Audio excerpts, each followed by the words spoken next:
Halo, selamat pagi, saudara-saudara yang dikasih Tuhan Yesus Kristus. Shalom. Apa kabar hari ini? Saya mengingatkan bahwa hari ini sebetulnya sudah masuk Minggu Palem, di mana kita mengingat perarakan Tuhan Yesus masuk ke Yerusalem untuk menerima penderitaannya.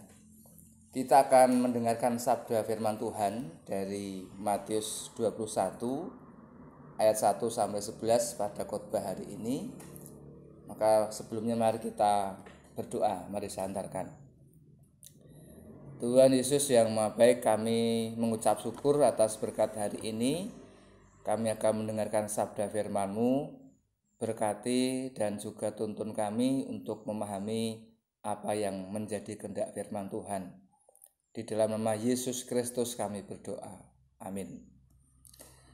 Saya akan membacakan dari Injil Matius 21 ayat 1 sampai 11 demikian.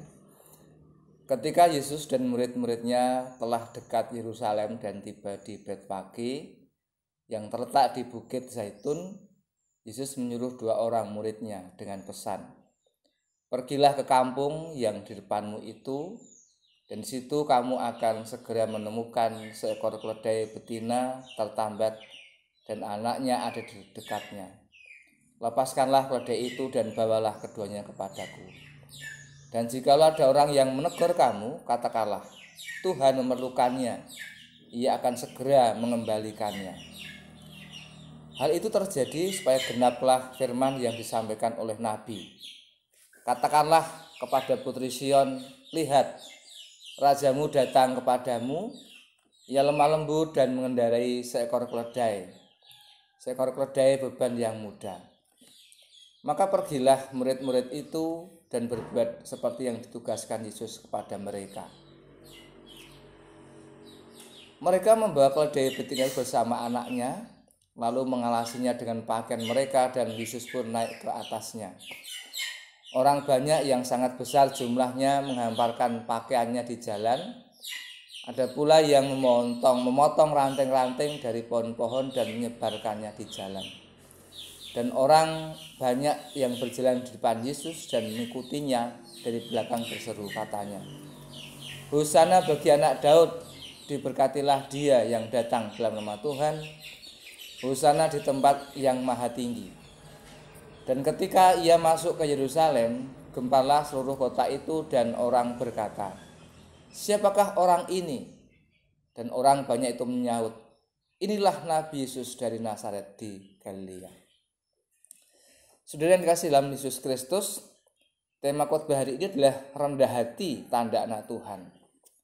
Mari sebagai ingatan kita, Minggu Palem ini kita teriakkan dulu, "Hosana bagi anak Daud, diberkatilah dia yang datang dalam nama Tuhan, Hosana di tempat yang maha tinggi."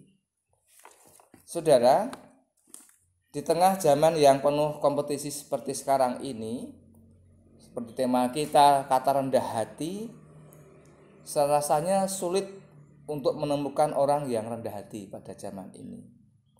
Bahkan mungkin ada keraguan bagi sebagian orang bahwa rendah hati itu mungkin sudah tidak relevan di zaman ini, karena itu dianggap menghalangi keberhasilan.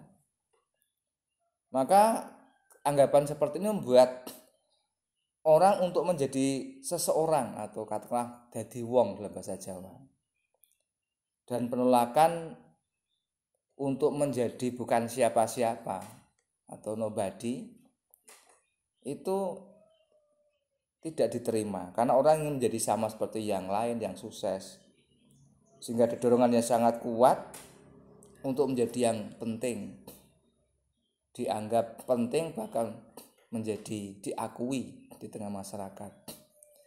Nah, sikap ini menyebabkan orang menjadi berperilaku supaya diakui, maka dia bisa kemudian memaksakan atau paling tidak supaya seperti orang yang diakui itu dengan berperilaku, berpenampilan seperti yang jadi ukuran umum. Misalnya kalau orang diakui baik itu punya HP, ya harus punya HP.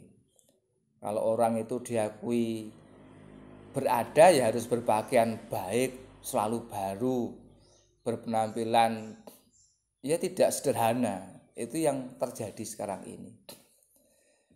Bacaan kita hari ini mengingatkan bahwa Yesus itu datang meninggalkan, bahkan mengosongkan dirinya seperti dalam Filipi itu. Menjadi seorang hamba, mengambil rupa seorang hamba dan menjadi seperti manusia. Dan dia memutuskan untuk datang ke dunia, memulai karyanya dengan masuk Yerusalem dalam perarakan Minggu Palem pada hari ini. Ketika Yesus kemudian mendekati sebuah desa dekat Yerusalem bernama Betfage, ia mesan pada muridnya agar mengambil seekor keledai betina bersama anaknya untuk dipakai Tuhan untuk masuk Yerusalem. Dan yang terjadi apa kemudian? Yesus naik mengendarai keledai itu, seekor keledai beban yang muda. Ketika murid-murid dan orang-orang menyaksikan itu, mereka bersuka cita. Mereka menyambutnya, bahkan melepaskan pakaiannya, mengalasinya. Ada juga yang memetik ranting-ranting, motong ranting pohon, ditebarkan di jalan di mana Yesus akan melewati dengan keledai itu. Dan orang berteriak, Hosana bagi anak Daud, diberkatilah dia yang datang dalam nama Tuhan. Hosana di tempat yang tinggi. Ada satu sambutan yang hebat, yang menarik, gempar. Tetapi sebetulnya ada salah paham di sini. Sebab mereka mengira itulah waktu Yesus akan menjadi seorang raja. Raja dunia yang akan duduk di Yerusalem, kemudian membebaskan orang-orang pada waktu itu yang di bawah jajahan Romawi dari penjajahan Romawi, dan Yesus akan menjadi seorang pahlawan besar. Tapi bukan itu yang dilakukan Yesus. Jadi salah paham itu memang membuat orang lupa. Ya namanya salah paham seringkali kan tindakannya ya tidak seperti yang diharapkan ya, karena salah paham. Maka ketika Yesus masuk di Yerusalem, ada ayat lain, dia menangis sebab orang tidak tahu maksud Yesus ke Yerusalem itu bukan untuk jadi raja dunia, tapi itu menderita mati, mengosongkan diri. Jadi ini adalah bukti bahwa Yesus melepaskan kealahannya dan dia rendah hati menjadi seorang hamba yang menderita. Nah, saudara yang dalam Tuhan Yesus Kristus, teladan Tuhan hendaknya menjadi perilaku kita sekarang ini. Waktu-waktu ini memang rasanya kita perlu bersyukur karena peristiwa atau kejadian luar biasa COVID-19 ini harus kita syukuri bagaimanapun, karena kita menjadi lebih dekat dengan Tuhan, ya kan. Waktu-waktu ini orang lebih banyak menyebut Tuhan, lebih banyak berdoa, lebih banyak khawatir bagaimana kalau saya terkena, bagaimana kalau keluarga saya terkena, bagaimana kalau kemudian banyak orang mati, dan itu membuat kekhawatiran dan membuat orang lebih dekat dengan Tuhan. Banyak cerita dari media sosial yang mengatakan bahwa selama ini di Cina sana yang kemarin menjadi dampak pertama, ada orang yang sangat ateis tapi kemudian dia terkena COVID-19. Dan dia sadar ada kekuatan lain yang dia butuhkan, itu hanya Tuhan. Maka dia rendah hati, memerlukan, mengakui Tuhan. Nah, inilah makna kita memasuki Minggu Palem ini. Mari kita rendah hati, karena tanda kita sebagai anak-anak Tuhan. Kiranya Tuhan memberkati kita semua. Amin.